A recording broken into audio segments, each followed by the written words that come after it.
এত বড় জানাজা বাংলাদেশের ইতিহাসে এত বড় জানাজা কেউ দেখে না।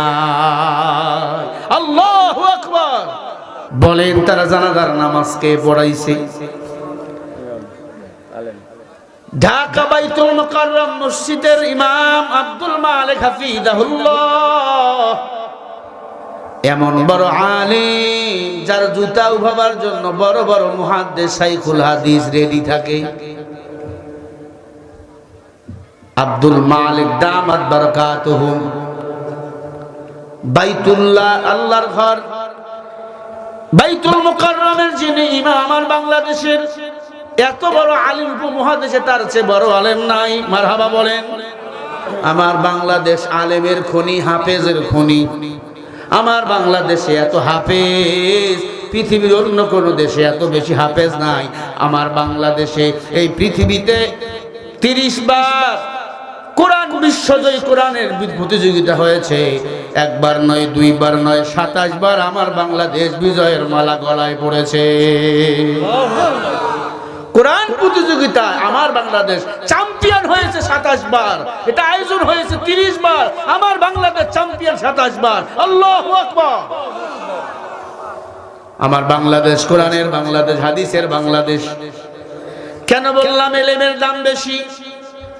বেগম জিয়ার জানাজা ওই হুজুর পড়াইলো আব্দুল মালিক সাহেব দামাত বারাকাতুহুম, ওস্তাদুল আসাতিজা, হাজারো হাজারো আলেমের ওস্তাদ। বেগম জিয়ার কপাল কত ধন্য, এমন আলেম তার ইমামতি করলে। বেগম জিয়ার একটা দিক ভালো ছিল, উনি আলেমদের কখনো গালি দেয় নাই। কথা কোন নাকে? আমি বিএনপির দালাল না, তবে ভালো রে ভালো, কালো রে কালো বলা লাগবে।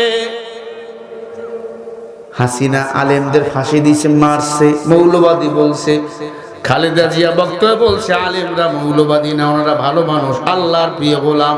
আল্লাহ বলে ইন্নামা ইয়াখশাল্লাহ মিন ইবাদিহিল উলামা।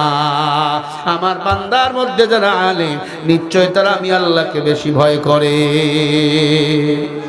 বাইতুল মুকাররমের ইমাম জানাজার নামাজ পড়াইছে, শুনলে আরো খুশি হবেন। মিজানুর রহমান আজহারি বেগম খালেদা জিয়ার খাটনি ধরছে। সুবহানাল্লাহ বলবেন না? মিজানুর রহমান আজহারি চেনেন? বাংলাদেশের বড় বক্তা।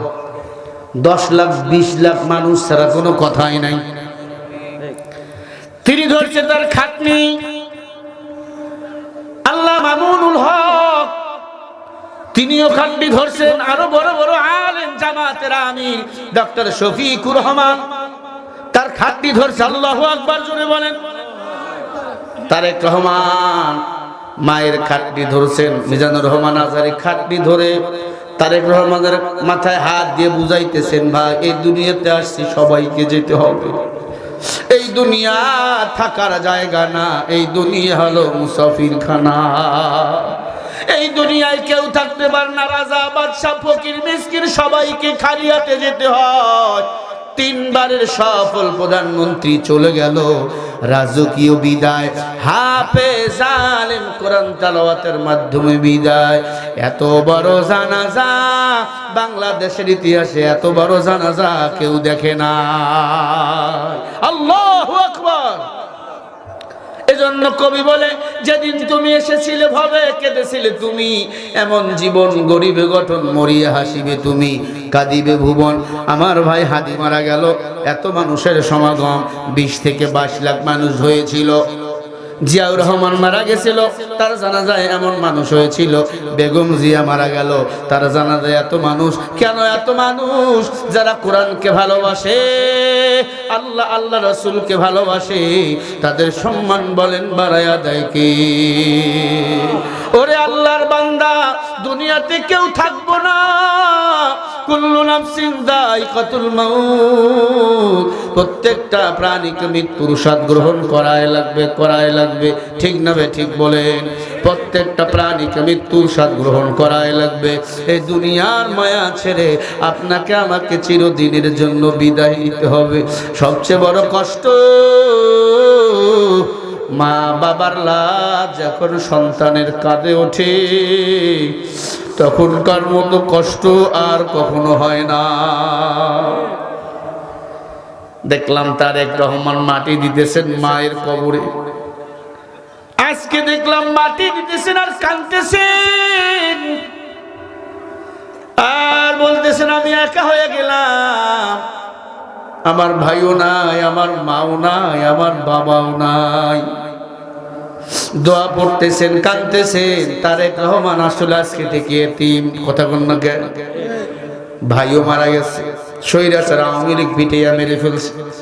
বাবা তো আগেই শহীদ, মাও মারা গেল। 17 বছর পরে দেশে আসলো, মাকে হারিয়ে ফেললো, শেষ কথাটাও বলতে পারলো না। মার কবরে মাটি দেয় আর চোখের পানি ছেড়ে কান্দে, আর মনে হয় নিজেকে বলতেছে আমার মতো এতিম আর কেউ নাই। আমি বলবো তারেক সাহেব, আমার নবী আসলে এতিম, আমার নবী এতিম অবস্থায় ক্ষমতা পাইছে, আমার নবী মদিনার সনতে রাষ্ট্রনায়ক হয়েছে, আমার নবী কোরআন সুন্নাহ দিয়ে রাষ্ট্র চালাইছে। আপনি ওয়াদা দিয়েছেন বাংলাদেশে ক্ষমতা আসলে কোরআন সুন্নাহ দিয়ে রাষ্ট্র চালাবেন, এটা চাই। আগামীর পার্লামেন্ট কোরআন সুন্নাহ দিয়ে চলবে। বাংলাদেশের মানুষ আপনাকে সারা জীবন স্বর্ণ অক্ষরে আপনার নামটা লিখে রাখবে। ঠিক কিনা ঠিক? এটা ইমানের দাবি। কিসের দাবি? আগামী বাংলাদেশে ক্ষমতায় যে আসুক না কেন, আমরা বলবো কোরআনী শাসন আমরা চাই। কথা বলে না? চান তো? কারা কারা একটু হাত দেখান। নারায়ে তাকবীর, নারায়ে তাকবীর।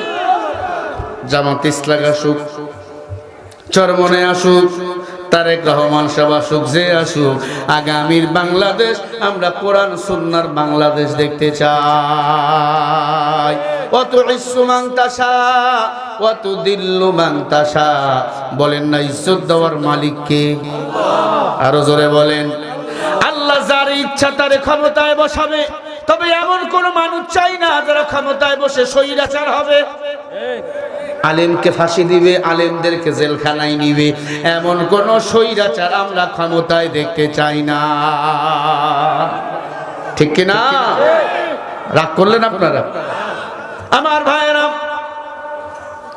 মৃত্যু বড় কঠিন জিনিস, মৃত্যু থেকে কেউ পালায় না।